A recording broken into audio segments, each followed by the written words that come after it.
Hello YouTube, this is Morgan Airspeed Prime here with my next Boruto anime review. This one's going to be for episode 189, which is called Resonance, and it indeed adapted the chapter of the manga, again, called Resonance. In terms of how it differed, of course, they heavily extended the Kawaki versus Garo fight, and they added in like one quick scene with Konohamaru saving Boruto. Beyond that, it was a pretty accurate adaptation of the chapter in terms of the major events that actually happened. Obviously, it wasn't a particularly plot-heavy chapter. It was all action, and that obviously was why there was a lot of hype surrounding this episode. But in terms of what ended up, I suppose, happening, the main thing we accomplished here is that Kawaki kills Garo. We learn about the resonance of the karma marks, Boruto and Kawaki's karma marks, sort of feeding and amplifying each other.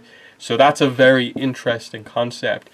Even though right now, I suppose, where we are in the anime, we don't have the information about the karma marks to understand necessarily what they are or what resonance actually means. But from a manga reader perspective, this was going back to this stuff, it is actually very interesting to consider, this hasn't really been explained. Given what we know about karma marks and what they are, and what they're connected to, why do they kind of resonate with each other in this exact way? I actually would really like to know some of the details kind of surrounding that. But either way, it creates this dynamic of this is why, in the aftermath of the fight, Kashin Koji makes a decision that he is not going to immediately retrieve Kawaki. He's actually going to let Kawaki be taken by everyone in the Leaf Village, because he wants to see what happens. This is unexpected, finding out that Boruto has a karma mark, and just knowing the sort of potential growth that this could lead to for Kawaki, that this could actually make the vessel even better. So they're just researching kind of what's going on here, because the appearance of the karma mark is really interesting. But interestingly, Kashin Koji does make the note that he could retrieve Kawaki anytime he wants. So huge confidence from him there about just, yeah, I'll get him back whenever. That's not a problem. I want to observe what's going on. So Kashin Koji explaining his plan to Delta makes her sort of understand a little bit more, and because she is now sort of seeing why he's delayed so much, it doesn't seem like she's potentially as suspicious of him anymore, and is in fact a little bit maybe embarrassed about bringing Garo on board, given that Garo at one point in the episode nearly killed Kawaki. But anyway, so we end the episode with sort of a brief explanation of Kawaki, in that, it seems like is the case with the other Kara members, they all are modified in some way. They're made with scientific ninja tools, and Kawaki seems to be this perfected specimen, effectively. His entire body, system, blood, all has aspects of scientific ninja tools inside it. Hence why the reason he's sort of out of action at the end of the episode is because he basically overheated his entire body performing such actions in this fight. And Katasuke is kind of noting that whoever made and modified the members of Kara is an absolute genius and has scientific ninja tool expertise far beyond my level. I couldn't fix him based on what I know now. So that's very interesting, and obviously we get the idea from the other scenes that, oh, he's obviously referring to Amado effectively. So that's a cool reveal in terms of Amado and Katasuke. How does Amado know and have technology far beyond anything we've seen before? Very interesting stuff, but it means that they can actually sort of take Kawaki into their custody, and the big reveal at the end is that they're going to take Kawaki to see Naruto. So that's really cool. Of course, what's going to happen at this point is that the anime is going to have some anime original episodes, whereas in the manga, we more or less cut straight to Kawaki meeting Naruto. Now, this is actually, I think, a relatively fine addition, because I think, Kawaki at some point, you assume, is going to wake up in the middle of being transported to where Naruto is. So it made sense that something happens along the way. This is, I think, pretty logical. From what I hear about the schedule, it at least is going to be, one or two episodes of anime original content before we maybe get back to the Naruto stuff. But they can't overly, I think, distract from that. Like, it doesn't feel like we're going to be waiting, months and months to get into the next sort of manga content. It's only going to be a few weeks. So that's kind of good to see, because what's coming up here, I think, Kawaki's big introduction here is a major turning point for the series.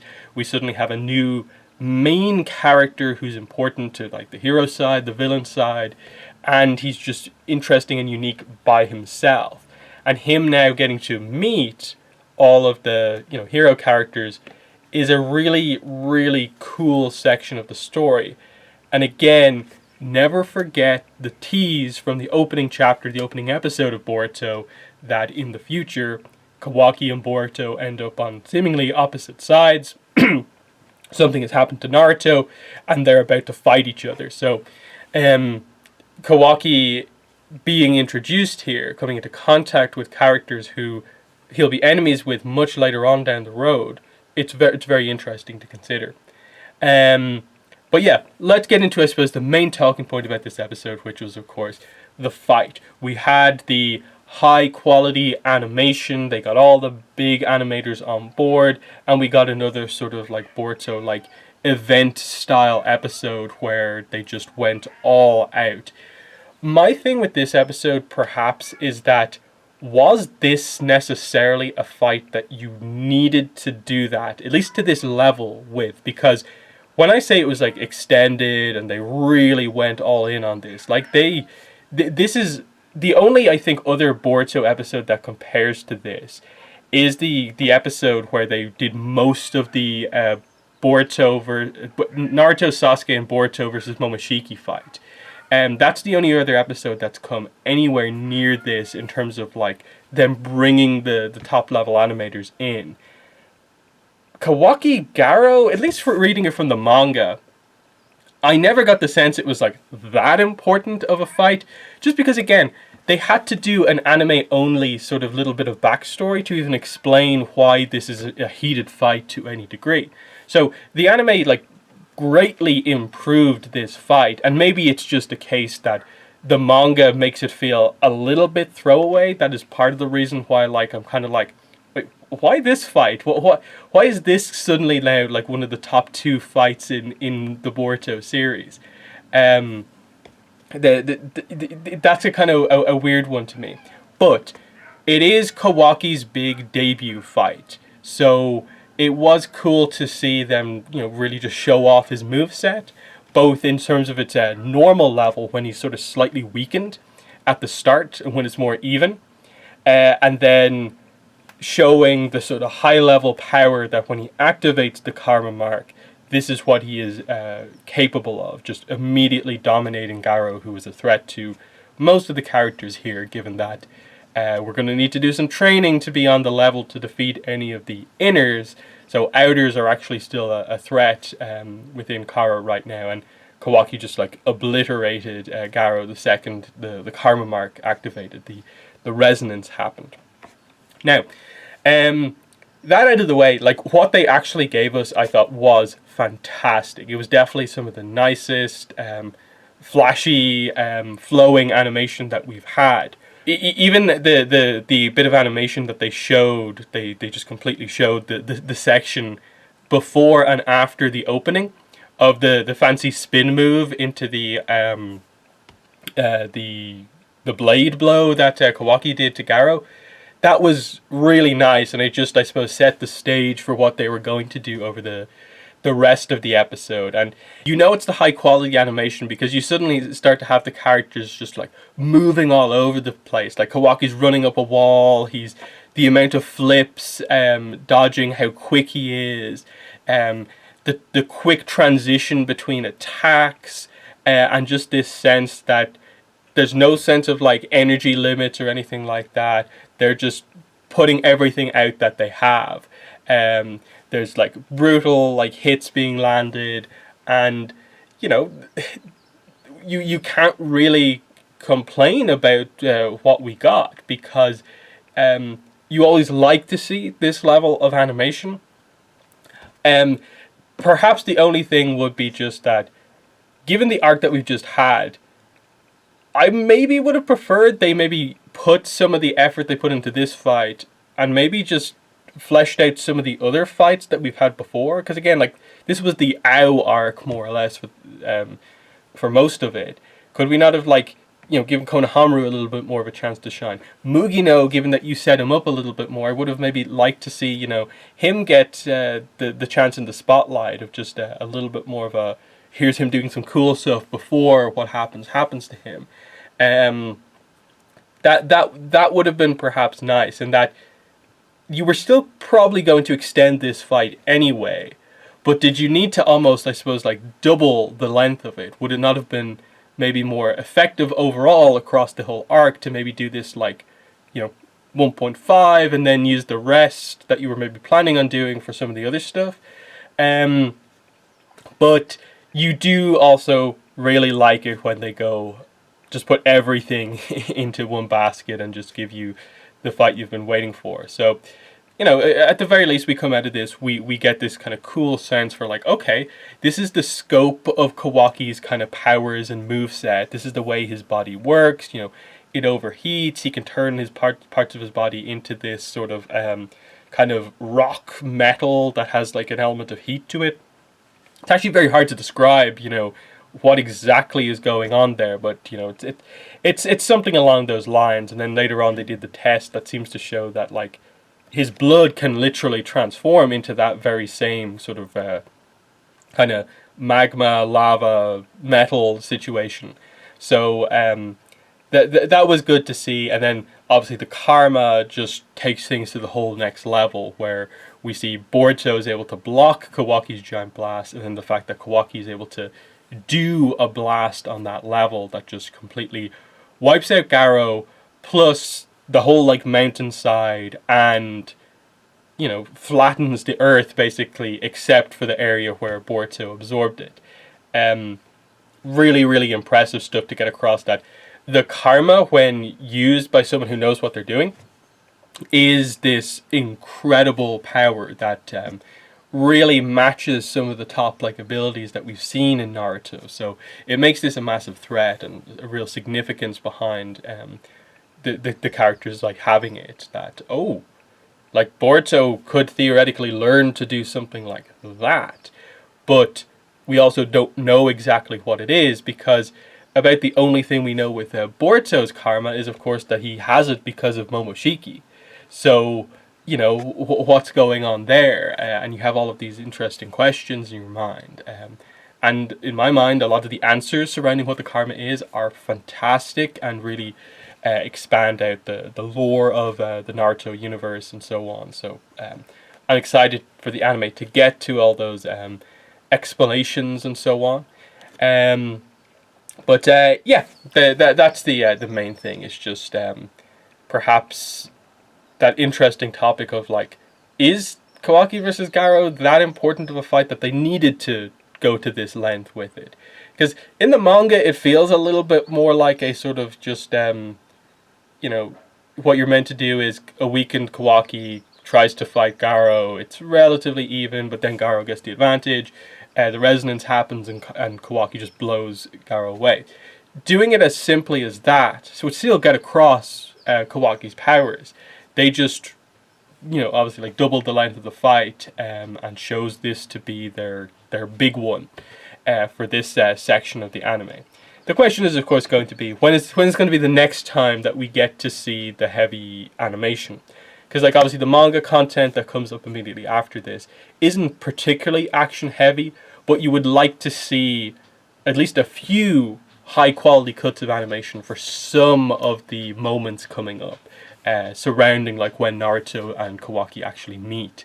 There's one or two moments where there's like a touch of action that you hope they do really, really well, because it's a kind of just an awesome moment, even though it's not like a big fight necessarily.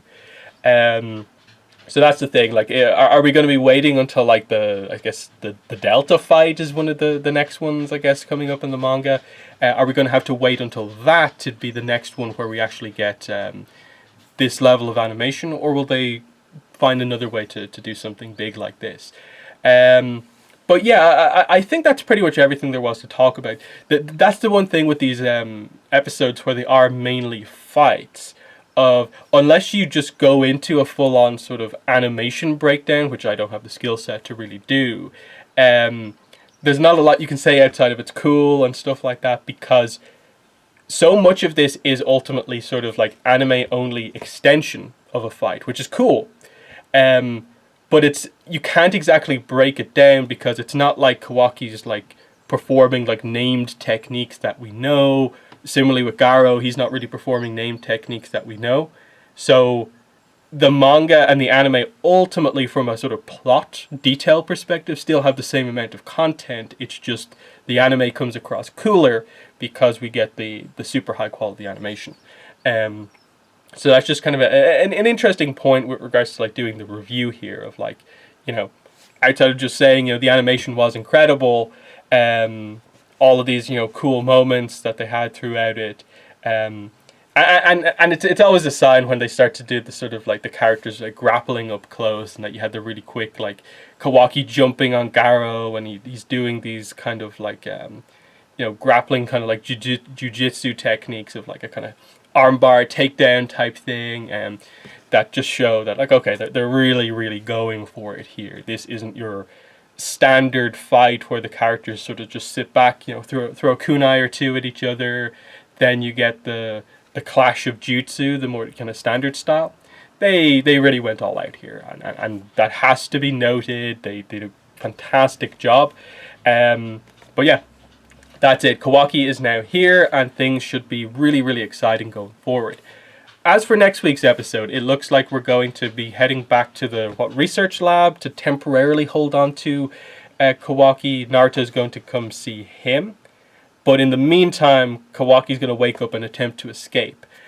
But it looks like Sumire is going to get a little bit of development with Kawaki, potentially. She gets to properly meet him and so on. Which, again, is kind of interesting. Again, this dynamic isn't really in the manga, so extending it out here feels pretty good. And that's the thing that the anime has an opportunity to do here, because Boruto, even though it's like a monthly manga and it has like these kind of big chapters when they do come out, it still covers a relatively small amount of content every month. So it has to be still like laser focused on like Boruto, and maybe the odd time they focus on like another character.